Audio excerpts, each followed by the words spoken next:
Hello, my name is Claire. I am from Lion Learners, and this is the lovely Cornelius.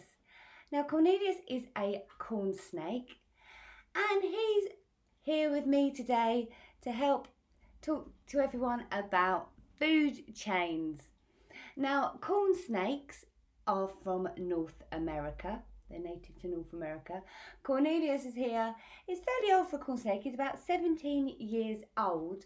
They can live to around about 20, hopefully a little bit longer, because he's an absolutely lovely boy, aren't you, mate? And corn snakes are probably one of the most friendly types of snakes you can get. They can grow to between 4 and 6 feet long. On average, you get ones a bit bigger sometimes. You will see if I can try and show you how big he is. He's all curled up. Oops, there we go. But he's a fair size. He's probably about 4.5 to 5 foot, and he's got these beautiful piano markings underneath, and on top he's got these lovely saddleback markings. Now, Cornelius, as I said, is a corn snake. Anyone got any ideas why he might be called a corn snake? Yes, that's right. It's because he lives around the cornfields. It's not because he eats corn. He lives around the cornfields. And the reason he likes to live around the cornfields is because there's particular animals that also live around the cornfields that he likes to eat. He likes to eat mice and rats, and they go to the cornfields. They live around the cornfields to eat the corn. So we've got this beautiful food chain forming in this one area. Now, what is a food chain? Well, here we go. A food chain is the path in which energy flows from one living thing to another. And what that means is when we eat something, we're getting energy from it. And it's the same with animals. And all energy starts with this guy here.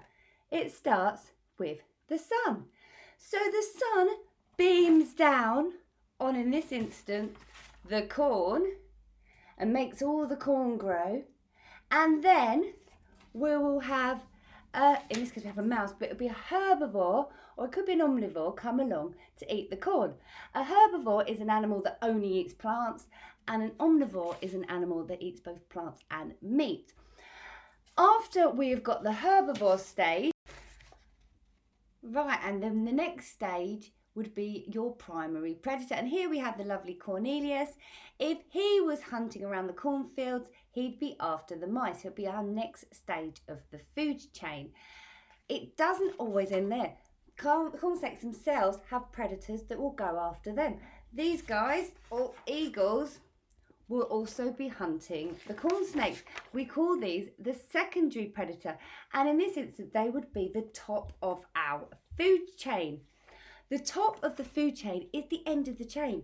It's basically the animal that nothing else eats. So for instance, if we have a food chain like bushes and trees to the giraffe to lions, the lions would be the top of the food chain. Nothing else eats them.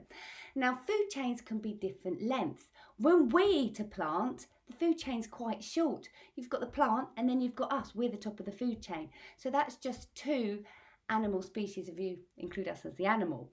So there are lots of different types of food chains. Another type that we'd get in the UK quite a lot is grass to rabbit to fox.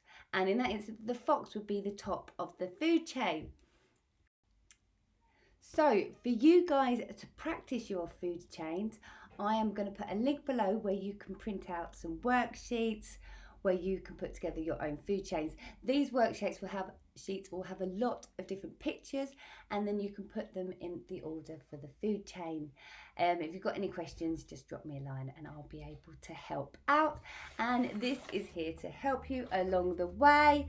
Just always remember, the sun comes in, you've got the plant, you've got the herbivore, you have got the primary predator, that means the one that comes first, and then the secondary predator.